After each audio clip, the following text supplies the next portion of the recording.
Pasar Banten selalu dipenuhi hiruk-pikuk sejak matahari baru saja naik. Suara pedagang berteriak menawarkan dagangan, aroma rempah bercampur dengan bau ikan asin, dan langkah-langkah kaki pembeli berdesakan. Namun di balik kesibukan itu, ada bayangan gelap yang selalu menebarkan rasa takut, sekelompok preman jalanan yang dipimpin Mat Drajat. Wajahnya keras, sorot matanya tajam seperti binatang buas yang sedang mengintai mangsa. Orang-orang di pasar mengenalnya sebagai penguasa tanpa mahkota. Tak ada satupun pedagang berani menolak ketika ia atau anak buahnya datang menagih uang keamanan. Istilah yang terdengar manis, padahal hanyalah dalih untuk memalak.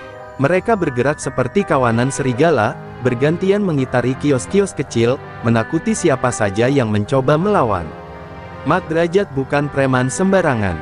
Tubuhnya tinggi besar, penuh tato, dengan bekas luka di pelipis kiri yang selalu ia banggakan sebagai tanda keberanian. Konon ia pernah menjatuhkan 3 orang hanya dengan sekali pukul. Para pedagang yang baru berdagang seringkali mencoba melawan, namun ujung-ujungnya menyerah setelah dihajar habis-habisan. Sejak itu, nama Mat Drajat jadi momok menakutkan. Pagi itu, suara gaduh di pojok pasar mulai terdengar. 3 anak buah Mat Drajat menendang keranjang dagangan seorang pedagang ikan karena dianggap kurang memberi uang jatah. Ikan-ikan beterbangan ke tanah, pembeli berlari menjauh, dan si pedagang hanya bisa memungut kembali dagangannya dengan gemetar. Mat Drajat berdiri tak jauh dari sana, tertawa puas sambil menghisap rokok kreteknya. Begini caranya, biar kapok kalau berani kurang bayar, ucap Mat Drajat dengan nada angkuh. Anak buahnya hanya mengangguk, sementara pedagang lain buru-buru merogoh kantong, berharap giliran mereka cepat selesai. Pasar yang tadinya riuh seketika berubah jadi sunyi penuh ketegangan. Di antara kerumunan itu, beberapa pedagang berbisik lirih. Kapan preman-preman ini berhenti merajalela? Lama-lama habis dagangan kita, kata seorang ibu penjual rempah dengan wajah pucat. Yang lain hanya bisa menggeleng, tak berani menambahkan kata. Semua tahu, mata-mata Mat Drajat ada di mana-mana. Meski begitu, ada juga yang menyimpan bara dalam diam. Mereka bukan tidak ingin melawan, tapi siapa yang berani menantang Mat Drajat? Lelaki itu seolah tak pernah kalah, dan pasarnya bagaikan kerajaan kecil miliknya. Wibawanya dibangun dari rasa takut orang banyak, dan setiap hari ia memastikan ketakutan itu tetap hidup. Hari itu, pasar Banten kembali bergetar di bawah langkah-langkah Mat Drajat. Seolah ia adalah raja, berjalan dengan penuh keangkuhan, sementara rakyat jelata hanya bisa menunduk. Tidak ada yang tahu bahwa sebentar lagi, bayangan hitam itu akan bertemu dengan cahaya terang yang mampu meruntuhkannya. Namun untuk saat ini, pasar masih menjadi panggung bagi kesewenang-wenangannya. Di sudut pasar, seorang wanita parubaya duduk di belakang lapak kecil beralaskan tikar lusuh. Namanya Maksarmi, rambutnya sebagian sudah memutih, wajahnya dipenuhi keriput, dan tangannya kasar karena setiap hari harus mengangkat ikatan sayur-sayuran dari kampung. Meski usianya tak lagi muda, ia tetap berjuang demi sesuap nasi. Dagangannya sederhana, kangkung, bayam, cabai, dan sedikit tomat yang ia bawa dengan susah payah dari rumah. Maksarmi bukan sekali 2 kali berurusan dengan kelompok Mat Drajat. Namun hari itu, nasib buruk kembali menimpanya. Ketika ia baru saja menyusun sayur di tikar, 2 anak buah Mat Drajat menghampiri. Tatapan mereka dingin, penuh kesombongan. "Mak, jatahnya mana? Jangan pura-pura lupa," kata salah satunya sambil meludah ke tanah. Maksarmi tersentak, wajahnya pucat. Dengan suara bergetar ia menjawab, "Nak, dagangan Mak belum laku. Kalau nanti ada rezeki, pasti Mak kasih. Tolonglah, jangan sekarang," kata-katanya terdengar lirih, lebih mirip doa daripada permintaan. Namun yang ia hadapi bukanlah orang berbelas kasih. Salah seorang preman menendang keranjang sayuran hingga berserakan. Bayam dan tomat jatuh ke tanah, sebagian terinjak oleh kaki pembeli yang panik menjauh. Maksarmi berlari memungutinya satu persatu, air matanya bercucuran. "Jangan, itu dagangan Mak, buat makan cucu-cucu," suaranya pecah, penuh pilu. Dari kejauhan, Mat Drajat memperhatikan sambil terkekeh. "Biarkan saja, biar dia tahu aturan. Kalau mau dagang di pasar ini, harus bayar," katanya lantang, seakan ingin semua pedagang mendengar. Ketakutan kian menyebar, membuat orang lain bungkam, tak berani menolong Maksarmi. Maksarmi akhirnya menyerah. Dengan tangan gemetar ia merogoh kain jariknya, mengeluarkan beberapa lembar uang lusuh yang seharusnya untuk membeli beras. "Ini, nak, ambillah. Jangan sakiti Mak lagi," katanya sambil menunduk. Preman itu meraih uang dengan kasar, lalu pergi tanpa rasa bersalah, meninggalkan Mak Sarmi yang terduduk lemas di lantai pasar. Orang-orang hanya bisa memandang dengan tatapan iba, tapi tak satu pun berani bersuara. Mereka tahu betul, siapa saja yang mencoba melawan akan bernasib sama atau bahkan lebih buruk. Di balik rasa takut itu, ada kemarahan yang dipendam, tapi tak pernah terucap. Mak Sarmi menghela napas panjang, air matanya jatuh membasahi sayuran yang sudah kotor. Dalam hati ia berbisik lirih, "Ya Allah, sampai kapan penderitaan ini berakhir?" Ia tak menyadari, jauh di rumahnya yang sederhana, seseorang sedang menunggu kabar.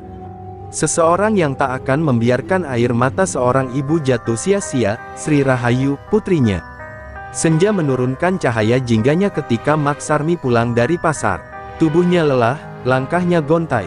Keranjang yang biasanya penuh kini hanya berisi sisa sayuran kotor yang gagal terjual setelah diinjak-injak preman. Wajahnya lebam di pipi kiri, bekas pukulan anak buah Mat Derajat yang tak sabar menagih uang. Sambil menahan sakit, ia menyeret kakinya menyusuri gang sempit menuju rumah sederhana di tepi kampung. Begitu pintu bambu itu terbuka, suasana rumah kecil terasa hening. Di dalam, duduk seorang wanita muda dengan paras cantik nan anggun. Matanya tajam, namun senyum lembut selalu menghiasi wajahnya. Dialah Sri Rahayu, putri semata wayang Mak Sarmi, yang menanti ibunya pulang sejak pagi. Senyumnya sirna begitu melihat wajah sang ibu yang penuh luka. "Ibu, siapa yang melakukan ini?" Sri Rahayu segera berlari, memapa ibunya masuk. Ia menyiapkan air hangat dan kain untuk membersihkan luka itu. Namun semakin ia usap, semakin jelas pula bekas kekerasan yang dialami Mak Sarmi. Air mata Sri Rahayu menetes, bercampur dengan rasa marah yang mulai membakar dadanya. Mak Sarmi berusaha menenangkan putrinya. "Nak, jangan kau pikirkan ini. Ibu hanya pedagang kecil. Kalau melawan mereka, kita bisa mati sia-sia." Suaranya lirih, hampir seperti bisikan. Namun justru kata-kata itulah yang menusuk hati Sri Rahayu paling dalam. Ia tahu benar siapa yang dimaksud, Mat Derajat dan kelompoknya. Sri Rahayu menggenggam tangan ibunya erat. "Bu, air matamu bukan kelemahan. Air mata ini adalah saksi ketidakadilan. Aku tidak bisa diam, Bu. Tidak bisa." Suaranya bergetar, tapi penuh keyakinan. Wajah lembutnya perlahan berubah tegas, sorot matanya menyala seperti bara api yang siap meledak. Mak Sarmi terdiam, matanya berkaca-kaca. Ia tahu putrinya bukan wanita biasa. Sri Rahayu mewarisi ilmu sakti dari almarhum gurunya, ilmu yang konon hanya diturunkan kepada satu orang pilihan. Namun sebagai seorang ibu, Mak Sarmi takut kehilangan putrinya jika harus berhadapan dengan preman biadab itu. Namun Sri Rahayu sudah mengambil keputusan. "Bu, mereka boleh menindasmu, tapi tidak akan pernah lagi ada air mata yang jatuh sia-sia dari wajahmu. Aku akan membuat mereka membayar setiap tetes keringat dan luka yang kau derita." Kalimat itu meluncur bagaikan sumpah, menggema di dinding rumah bambu sederhana itu. Di luar rumah, malam mulai turun, membawa kesunyian.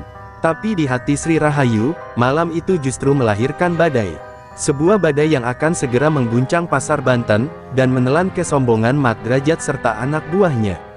Malam itu, Sri Rahayu duduk bersila di tengah bilik bambu yang remang. Lilin kecil menyala, menerangi wajahnya yang tampak teduh namun menyimpan bara. Dari matanya terpancar keteguhan, seolah ia sedang berbicara dengan dirinya sendiri. Ia tahu, jalan yang akan ditempuh bukan jalan ringan. Mat Derajat bukan sekadar preman, tapi simbol ketakutan yang sudah lama menguasai pasar Banten. Tangannya perlahan terangkat, membentuk mudra. Napasnya ditarik dalam, lalu dihembuskan pelan. Hawa panas mulai menyelimuti tubuhnya. Dalam hening malam, suara lirih mantra terdengar, doa-doa warisan dari sang guru, Ki Jagatseta, yang dulu menurunkan ilmu pamungkas kepadanya. Ilmu yang hanya dimiliki oleh orang terpilih, Ajian Pancasona. Ajian itu bukan sekadar kesaktian. Pancasona adalah kekuatan yang membuat tubuh tidak bisa ditundukkan oleh kematian biasa. Jatuh, ia bangkit lagi. Terluka, tubuhnya menyembuhkan diri. Dan ketika tenaganya digabung dengan tekad, ia bisa menjadi tak terkalahkan. Namun ajian ini juga membawa beban, pemiliknya harus menjaga keseimbangan, tidak boleh digunakan untuk kesombongan atau keserakahan. Sri Rahayu masih ingat pesan gurunya sebelum wafat. Ilmu ini adalah darah ksatria. Ia bukan milik orang pengecut, bukan pula untuk menindas. Jika digunakan demi kebenaran, Pancasona akan melindungimu. Tapi jika demi ambisi, ia akan berbalik melumat dirimu sendiri. Kata-kata itu menggema jelas dalam batinnya. Sementara itu, Maksarmi yang terlelap di kamar, bermimpi buruk tentang pasar. Ia melihat wajah Mat Derajat dengan tawa menyeramkan, dan dirinya yang terus dipukuli tanpa henti. Ia terbangun dengan keringat dingin, lalu melangkah ke ruang depan. Di sana, ia melihat putrinya bersila dengan mata terpejam, tubuhnya dipenuhi aura cahaya samar. Hatinya bergetar, rasa takut dan kagum bercampur jadi satu. "Anakku, kau sungguh akan melawan mereka?" tanya Maksarmi dengan suara lirih, nyaris berbisik. Sri Rahayu membuka mata perlahan, menatap ibunya dengan senyum tipis. "Bukan hanya untukmu, Bu, tapi untuk semua orang yang telah lama ditindas. Aku tak bisa lagi berdiam diri." Air mata Maksarmi kembali jatuh. Namun kali ini bukan karena ketakutan, melainkan rasa bangga. Ia melihat bukan hanya seorang anak, melainkan seorang ksatria yang lahir dari rahimnya. Seorang wanita yang siap menanggung risiko demi menegakkan keadilan. Dan malam itu, di bawah langit yang gelap tanpa bintang, Sri Rahayu berjanji pada dirinya sendiri. Besok, pasar Banten tidak akan lagi dikuasai oleh ketakutan. Besok, darah ksatria akan bicara melalui tangannya. Dan nama Mat Derajat akan menjadi sejarah kelam yang terkubur di bawah cahaya keberanian. Pagi itu, pasar Banten kembali riuh. Para pedagang menata dagangan dengan hati-hati, sementara di sudut lain, preman-preman Mat Derajat sudah berkeliling seperti biasa, memalak satu demi satu. Wajah-wajah ketakutan terlihat di mana-mana. Namun di antara kerumunan itu, muncul sosok wanita muda dengan langkah tegap, mengenakan kebaya sederhana berwarna hijau tua. Dialah Sri Rahayu, yang datang bukan untuk berdagang, melainkan untuk menuntut keadilan. Ia berjalan perlahan melewati kerumunan, sorot matanya tajam, seolah setiap langkahnya adalah tantangan. Orang-orang berbisik lirih, sebagian mengenalnya sebagai Putri Maksarmi. "Itu anak Maksarmi, apa yang dia lakukan di sini? Apa dia tidak takut pada Mat Derajat?" bisik seorang pedagang sambil menunduk. Mat Derajat yang sedang duduk di kursi reyot sambil merokok, langsung memperhatikan Sri Rahayu. Ia mengangkat alis, menatap dengan senyum mengejek. "Heh, siapa itu? Cantik benar. Apa kau juga datang mau bayar jatah, Neng?" Suaranya lantang, membuat anak buahnya tertawa terbahak-bahak. Sri Rahayu berhenti beberapa langkah di depannya, tatapannya menusuk. "Aku datang bukan untuk bayar. Aku datang untuk meminta kalian berhenti menindas pedagang kecil, termasuk ibuku." Suaranya tenang, tapi tegas, cukup keras untuk membuat semua orang di pasar menoleh. Sejenak suasana pasar hening. Para pedagang terdiam, jantung mereka berdegup kencang. Belum pernah ada yang berani berbicara seperti itu kepada Mat Derajat. Anak buah Mat Derajat saling pandang, lalu tertawa keras, mengira itu hanyalah keberanian bodoh seorang wanita. Mat Derajat berdiri, tubuh kekarnya menjulang, wajahnya mendekat dengan tatapan penuh ancaman. "Kau pikir siapa dirimu? Hah? Berani menantangku di depan semua orang?" katanya sambil menusukkan jarinya ke dada Sri Rahayu. Namun Sri Rahayu sama sekali tidak bergeming. "Namaku Sri Rahayu," jawabnya pelan tapi tajam. "Dan mulai hari ini, pasar ini tidak lagi menjadi tempatmu menyebar ketakutan." Kata-katanya membuat udara seakan berhenti. Suasana pasar yang biasanya bising mendadak menjadi sunyi, seakan semua orang menunggu apa yang akan terjadi. Mat Derajat menyeringai, urat lehernya menegang. "Kalau begitu, kau sudah cari mati, Neng," katanya dingin. Dan dengan isyarat tangannya, beberapa anak buahnya langsung maju, siap menyerang. Hari itu, pasar Banten akan menjadi saksi pertemuan pertama antara Sri Rahayu dan Mat Derajat, pertemuan yang akan mengubah segalanya. Begitu isyarat tangan Mat Derajat melayang, 3 orang anak buahnya maju serentak. Mereka menggeram seperti serigala kelaparan, menggenggam pentungan kayu dan rantai besi. Pedagang berlarian panik, meninggalkan lapak mereka begitu saja. Sayuran, ikan, dan kain-kain beterbangan, pasar Banten mendadak berubah menjadi arena pertarungan. Sri Rahayu berdiri tenang di tengah kekacauan itu. Matanya berkilat, napasnya stabil. Ketika serangan pertama datang, sebuah rantai menghantam ke arahnya dengan suara menderu. Dengan gerakan cepat bagaikan bayangan, ia menunduk dan menepis rantai itu, membuat penyerangnya terhuyung dan jatuh menimpa dagangan ikan asin. Preman kedua maju sambil mengayunkan pentungan. Suara kayu menghantam keras, tapi Sri Rahayu melompat ringan, tubuhnya berputar, lalu kakinya menghantam dada lawannya. Lelaki itu terpental beberapa meter, menabrak meja dagangan hingga roboh. Orang-orang yang menyaksikan terperangah. Belum pernah mereka melihat seorang wanita bergerak begitu cepat dan kuat. Preman ketiga tak gentar, ia menyerbu dengan pisau lipat di tangan. Sri Rahayu menatap dingin, lalu melangkah ke depan. Dalam sekejap, tangannya meraih pergelangan si preman, memelintirnya, hingga pisau itu terlepas dan jatuh ke tanah. Dengan dorongan lembut namun penuh tenaga dalam, lelaki itu terhempas ke tumpukan karung beras, pingsan seketika. Suasana pasar hening. Para pedagang yang bersembunyi mulai mengintip. Mereka tak percaya apa yang baru saja mereka saksikan. Seorang wanita, sendirian, mampu menjatuhkan 3 preman dalam hitungan detik. Bisik-bisik mulai terdengar, siapa sebenarnya dia? Apa dia punya ilmu sakti? Sri Rahayu berdiri di tengah, wajahnya masih tenang. Aku sudah bilang, hentikan perbuatanmu, Mat Derajat, katanya dengan suara yang tenang namun menggema. Namun bukannya takut, Mat Derajat justru tertawa terbahak-bahak. Hahaha, jadi ini anak Maksarmi yang berani menantangku. Ternyata kau bukan hanya cantik, tapi juga lihai. Bagus, aku sendiri yang akan turun tangan. Aku ingin tahu, sehebat apa kau berani bicara besar di depanku. Suaranya lantang, membuat udara pasar bergetar. Dan dengan itu, Mat Derajat melangkah maju. Langkahnya berat, penuh kesombongan. Para pedagang yang menyaksikan menahan napas, karena mereka tahu, sebentar lagi, pertarungan sesungguhnya akan dimulai.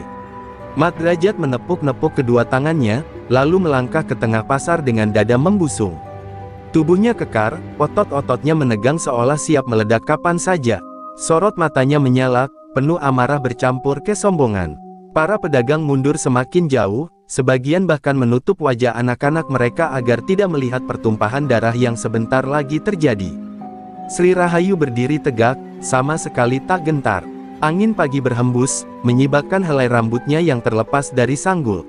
Wajahnya tampak tenang, tapi sorot matanya seperti bilah pedang yang siap menebas.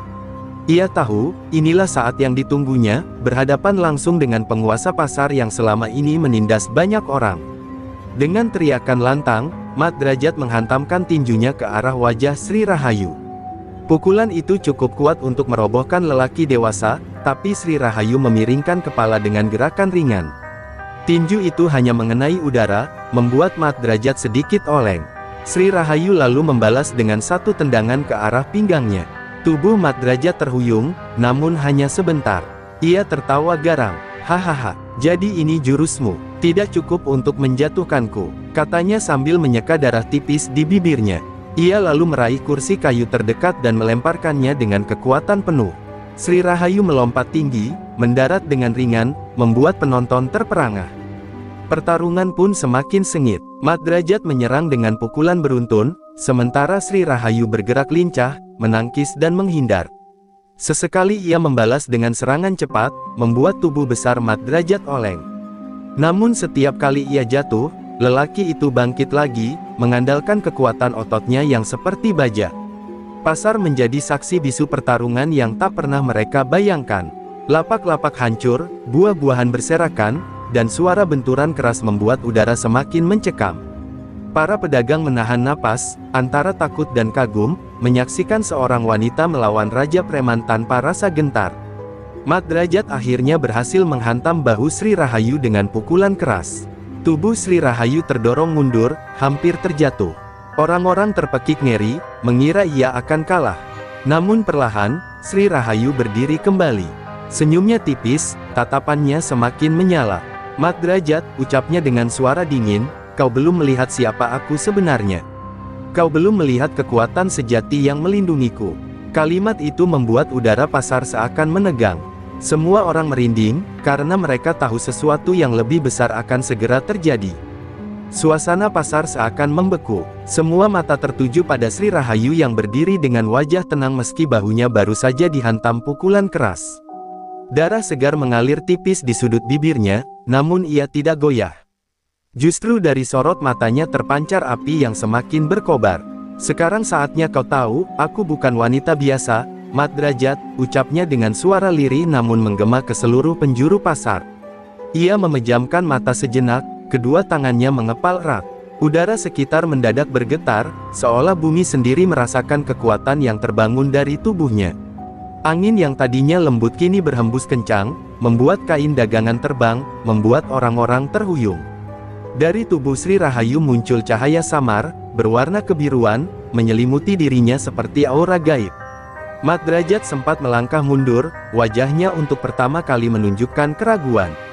"Apa-apaan ini?" gumamnya dengan mata melebar. Anak buahnya yang tersisa, bersembunyi di balik lapak-lapak, takut mendekat. Para pedagang yang tadinya hanya menonton kini terdiam, sebagian berbisik ketakutan, sebagian lagi menatap penuh harap. Dengan lantang, Sri Rahayu mengucapkan mantra warisan gurunya. "Ajian Pancasona, bangkitlah dalam darah ksatria." Suaranya bergema, dan seketika tubuhnya berkilat, seperti api biru yang menyala tanpa membakar. Luka di bahunya perlahan hilang, bibir yang berdarah kembali pulih.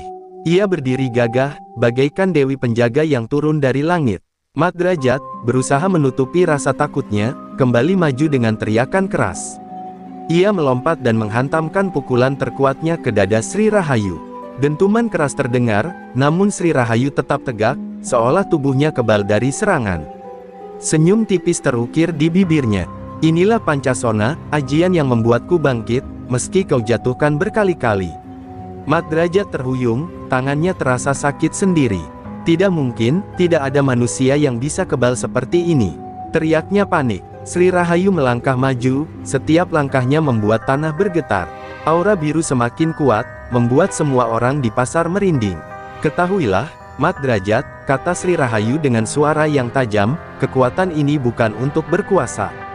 Kekuatan ini untuk melindungi orang-orang lemah dari kezalimanmu." Tangannya terangkat, siap melancarkan jurus pamungkas. Cahaya biru menyala di sekeliling telapak tangannya, membuat udara terasa panas. Dan pada saat itulah, semua orang di pasar menyadari, pertarungan ini bukan lagi sekadar duel antara preman dan seorang wanita. Ini adalah pertempuran antara keangkaramurkaan dan keadilan. Rahasia Pancasona kini terbuka, dan tidak ada jalan kembali bagi Mat Derajat selain menghadapi murka Sri Rahayu. Mat Derajat menatap Sri Rahayu dengan mata penuh amarah bercampur ketakutan. Selama ini ia merasa menjadi raja pasar, tak ada yang berani menentang atau menolak kehendaknya. Namun kini, di hadapan wanita yang tubuhnya berselimut cahaya biru Pancasona, semua keberanian dan keangkuhannya hancur berantakan. Tangannya yang tadi penuh tenaga kini gemetar, sementara langkahnya terasa berat seolah bumi sendiri menolak dirinya. Sri Rahayu melangkah maju, setiap langkahnya menggetarkan tanah. Aura Pancasona yang menyelimutinya membuat udara di pasar sesak, seperti ada beban tak kasat mata yang menekan semua orang. Anak buah Mat Derajat berjatuhan satu persatu, tak sanggup menahan tekanan gaib itu, wajah mereka pucat pasi, seolah darah terkuras dari tubuhnya. Mereka merangkak menjauh, tak lagi punya nyali untuk berdiri. Dengan satu gerakan cepat, Sri Rahayu mengibaskan tangannya. Angin kencang meluncur seperti gelombang tak terlihat, menghantam dada Mat Derajat hingga tubuhnya terpental beberapa meter.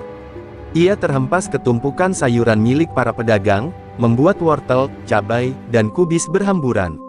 Jeritan kecil terdengar dari kerumunan, tapi tak ada seorang pun yang berani menolongnya. Mat Derajat mencoba bangkit, batuk darah, namun matanya masih menyala penuh dendam. "Aku tidak akan kalah dengan perempuan sepertimu," teriaknya. Ia berlari dengan tenaga terakhir, menghunus pisau yang sejak tadi terselip di pinggangnya. Dengan teriakan membabi buta, ia menebaskan pisau ke arah Sri Rahayu. Namun Pancasona telah menjadikan Sri Rahayu bagaikan benteng baja. Pisau itu hanya menyentuh kulitnya, lalu terpental, patah menjadi dua bagian. Sri Rahayu menatapnya dengan dingin, lalu berkata pelan namun menusuk, "Kekerasanmu sudah cukup lama mencemari pasar ini. Hari ini adalah akhirnya." Dengan satu gerakan penuh tenaga, Sri Rahayu mendorong kedua tangannya ke depan. Cahaya biru menyala terang, membentuk gelombang energi yang menghantam tubuh Mat Derajat. Tubuh sang preman pasar itu terangkat ke udara, lalu jatuh keras ke tanah. Tak berdaya, suara lenguhan keluar dari mulutnya, lalu ia tergeletak tak mampu bergerak lagi. Kerumunan pasar bersorak lega, ada yang berteriak memuji, ada pula yang menangis haru. Para pedagang yang selama ini ditindas menatap Sri Rahayu dengan rasa hormat dan kagum. Sementara itu, Ibu Sri Rahayu berlari menghampiri putrinya, memeluknya erat dengan air mata kebahagiaan bercucuran. Pasar Banten hari itu menjadi saksi tumbangnya seorang tiran. Mat Derajat dan kelompoknya, yang selama ini menebar teror, akhirnya takluk di tangan seorang wanita yang rela mempertaruhkan segalanya demi melindungi ibunya dan orang-orang kecil. Namun dalam hati Sri Rahayu, ia tahu, ini baru awal dari perjalanan panjang. Pasar Banten kembali riuh, bukan dengan teriakan takut, melainkan dengan sorak kegembiraan. Para pedagang berbondong-bondong mendekati Sri Rahayu, mengucapkan terima kasih, sebagian bahkan menunduk penuh hormat. Mat Derajat dan anak buahnya tergeletak tak berdaya, sebagian diikat oleh warga yang kini berani melawan. Namun di balik sorak kemenangan itu, Sri Rahayu merasakan ketegangan yang aneh dalam dadanya, seolah ada bayangan gelap yang mengintai di kejauhan. Ibunya, dengan wajah basah oleh air mata, menggenggam tangan Sri Rahayu erat-erat. "Nak, kau penyelamat kami semua, ibu bangga padamu." Sri Rahayu tersenyum, namun dalam hatinya ada rasa berat. Ajian Pancasona bukanlah warisan ringan, setiap kali ia menggunakannya, ia tahu ada harga yang harus dibayar. Dan kali ini, ia merasakan bahwa tenaga hidupnya terkuras jauh lebih cepat dari sebelumnya. Orang-orang pasar mulai menggotong tubuh Mat Derajat untuk diserahkan pada aparat desa. Namun, sebelum benar-benar dibawa pergi, Mat Derajat sempat membuka matanya yang redup. Dengan suara serak ia berbisik, "Kau pikir, semua berakhir di sini, Rahayu? Kau tak tahu siapa yang sebenarnya berada di balikku." Kata-kata itu membuat Sri Rahayu terdiam, dadanya berdegup kencang. Hening sesaat menyelimuti pasar. Sri Rahayu menatap langit, mendapati kawanan burung hitam terbang rendah, melintas cepat di atas kepala mereka. Angin berhembus dingin, berbeda dengan angin kemenangan yang baru saja dirasakan. Suasana yang semula penuh harapan kini kembali diliputi tanda-tanda misterius. Seolah kemenangan hari ini hanyalah awal dari badai yang lebih besar.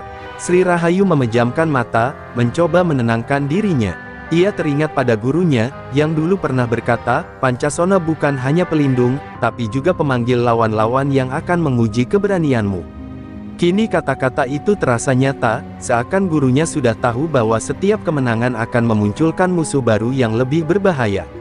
Ibunya meraih bahunya, berkata dengan lembut, "Apapun yang terjadi, kau sudah melakukan yang benar." Sri Rahayu mengangguk, meski hatinya masih diliputi tanda tanya. Mat Derajat hanyalah pion, pikirnya. Jika benar ada kekuatan besar di balik dirinya, maka ketenangan pasar ini takkan berlangsung lama. Orang-orang kembali beraktivitas, mencoba menata sayuran yang berserakan, mencoba melupakan ketakutan yang baru saja berlalu. Namun mereka tahu, hidup mereka takkan pernah sama lagi setelah menyaksikan kekuatan Pancasona dengan mata kepala sendiri. Sri Rahayu kini bukan hanya sekadar pedagang atau anak pasar, melainkan penjaga yang keberadaannya menimbulkan rasa aman sekaligus tanda tanya. Dan di kejauhan, di balik pepohonan yang membatasi pasar, sepasang mata tajam mengintai dari balik bayangan. Senyum licik mengembang di wajah misterius itu.